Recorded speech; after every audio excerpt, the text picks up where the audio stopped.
What the fuck?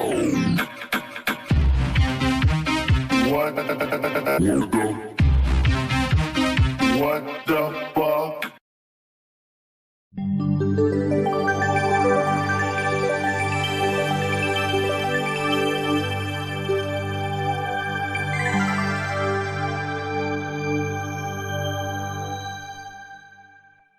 In the 1998 science fiction classic Deep Impact, the film comes to a dramatic crisis point as a large asteroid slams into the Atlantic Ocean. Given that the Earth's ocean covers 71% of its surface, a deep impact event such as the one portrayed in this film is more likely than any other impact scenario. This is of grave concern because recent population studies tell us that the overwhelming bulk of humanity lives along or near a coastline. And what you're going to see in this program is that this concern is now greater than ever before. And worse yet, the threat has begun to skyrocket in the last few years.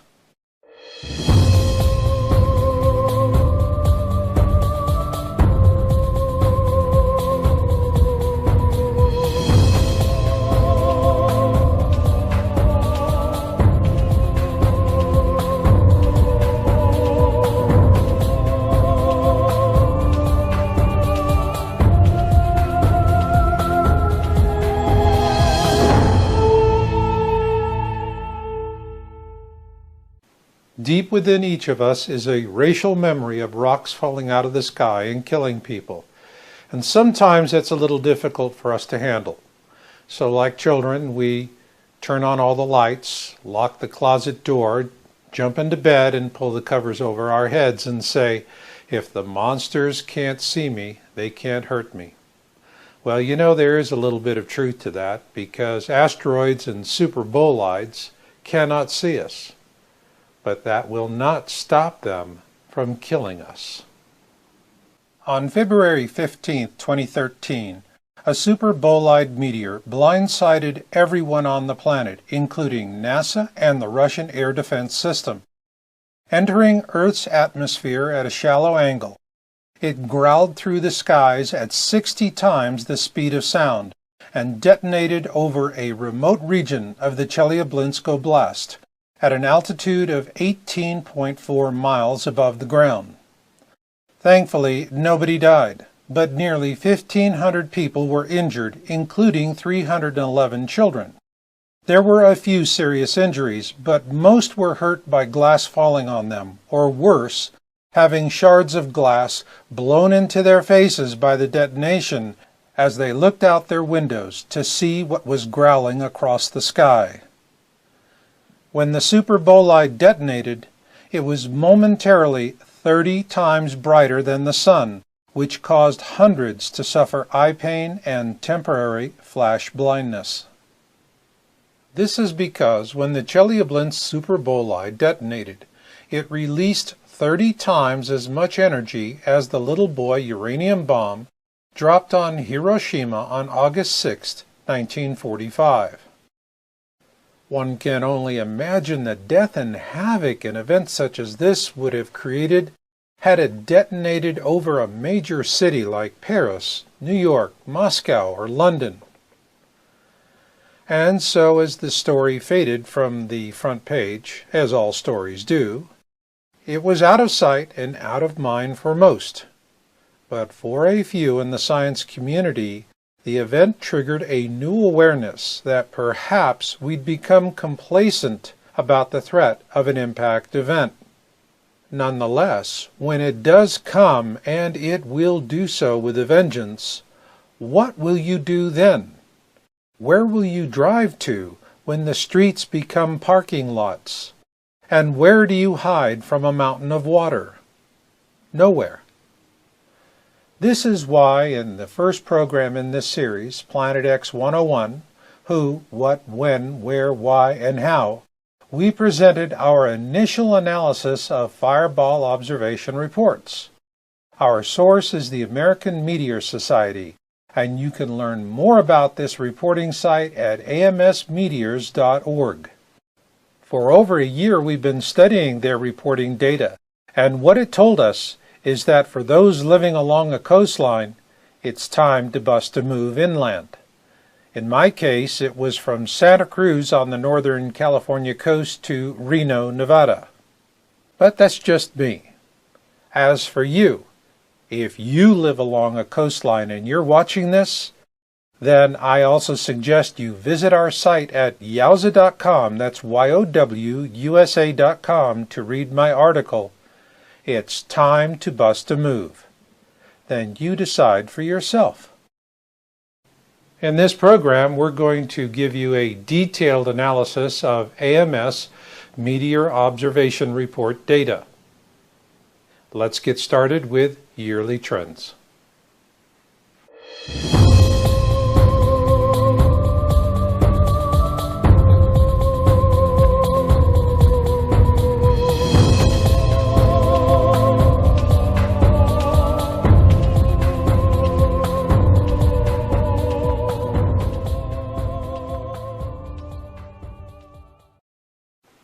At yowza.com, what we're tracking are fireball reports, those big ugly rocks that fly through the sky and make the evening news. And this year started with an interesting twist, so to speak. So let's get caught up. The AMS reporting data presented in our first program in this series, Planet X 101, Who, What, When, Where, Why, and How, was through to October 2013. In this program, we'll update that to include the first quarter of 2014. So let's get started. Here we see the complete actuals for all of 2013. Based on those 2013 actuals, here are the monthly estimates for 2014. Now let's see how the 2014 estimates compare with the first quarter of 2014. In January, the estimate is spot on. The actual for January is consistent with the estimate based on the prior year actual. However, in February, we see a drop, not only from the estimate, but from the February 2013 actual as well. Again in March, we see the same thing as February. The actual is below the estimate as well as the prior year actual. So what could account for this? First off, we're not talking about meteor showers like the Perseids, which many of us enjoy watching on warm August nights. Rather, we're tracking fireballs such as the one observed over Japan in January of this year. Large, solitary rocks that come screaming out of the heavens. With that in mind, here is one explanation for the first quarter drop in fireball observation reports. As we've reported, we're tracking an approaching second sun in our system. Astronomers have named it Nemesis. It is the core of what we refer to as the Planet X system. Nemesis is a brown dwarf companion to Sol, with its own planets and rings as well. To illustrate one explanation for the drop in the 2014 first quarter fireball observations, let's use this illustration of the rings of Saturn as the backdrop for our example. In this case, the data could be telling us that Earth is now between the bands. Therefore, we do not really know what is coming next. Another bigger band? Or could it be over? With either scenario, the terms coincidence and natural variability come to mind. They did for us, and for that reason, we dug hard into the data. And here is what we found.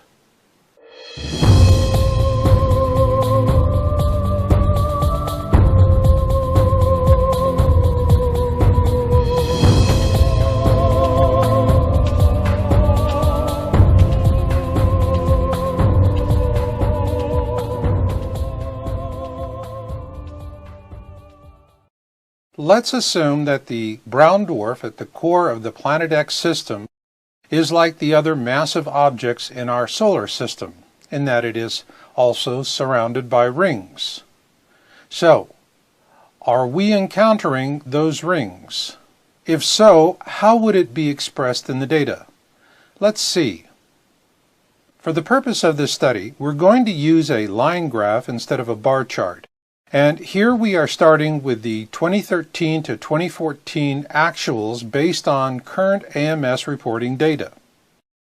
Using this data, we can project through to the end of 2015, and this shows a steady uptick. Then when we extend the projection out to 2016, we see an even greater uptick happening. And finally, when we go to the end of the projection in January 2017, the trend does appear ominous. With this in mind, let's see where the Chelyabinsk superbolide that detonated over Russia on February 15, 2013 fits into this picture. Here we have added the Chelyabinsk superbolide to our previous timeline. What it shows is that there has been a steady uptick in actuals since that event. However, when we expand the timeline to cover the period 2009 through January 2017, this is when we really begin to get a sense of what is happening. This is not coincidence, nor is it natural variability. And if you're living along a coastline, you should be concerned. Now let's take a look at multi-state observations.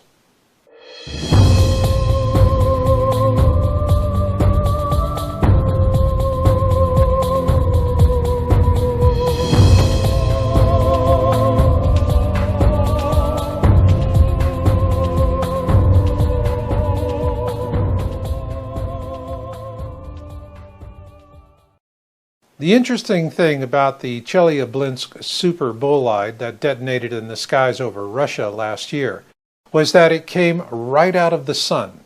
And so both the Russian air defense system and NASA were completely blindsided.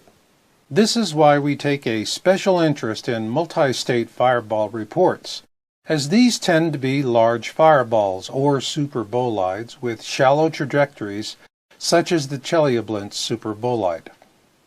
It's not uncommon to see reports coming in from 3 or 4 states for these large fireballs, or in some cases, 2 or more countries. So let's see what the data tells us. Here we see the updated actuals for all of 2013, which tracks closely with the yearly trends we saw before. Using those actuals, we were able to project estimates for 2014. So let's see how the estimates compare with the first quarter of this year. In January, we're seeing that the estimate and the actual are spot on. While the February actual is well below the estimate, it's not that far off from the 2013 actual for February. And in March of this year, we see that the actual is on par with February, but significantly lower than the actual for 2013 as well as the estimate for this year. But if you think we're out of the woods, don't draw that conclusion in haste, not until you see what we have next.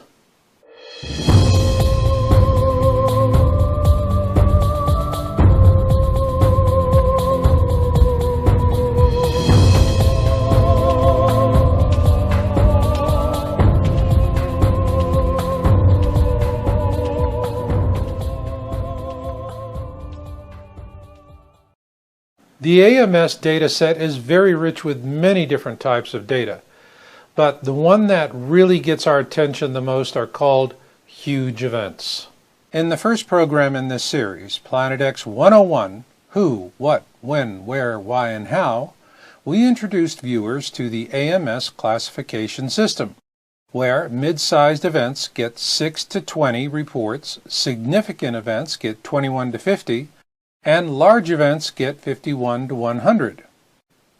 Huge events get 100 plus reports. The huge classification is usually reserved for the biggest, brightest, and noisiest space rocks. These are the ones we need to worry about, so let's take a look at the trend data. Here we see the actuals for 2013, and the first thing we can't help but notice is that it's a bit spotty. Then, using the general trend projection, we created 2014 estimates for huge events. So let's see how the estimates fit with the actuals so far for this year. With January of this year, what we now see is a reverse in the earlier trend data for the first quarter, which shows several reporting types with lower values. Then in February, a surprise. Since there were no prior year actuals for this classification, we could not make a prediction. Nonetheless, there were 2 huge events in February. It's also interesting to note that there were no huge events in March. So was February a fluke? We wondered about that ourselves. But as we were finalizing our study, a huge event occurred in April. Like February of this year, there was no estimate because there was no prior year actual.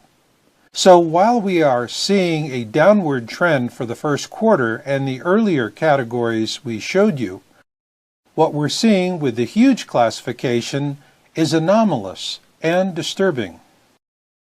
To help put this in context, we're now going to present the 2 most significant trends in this report.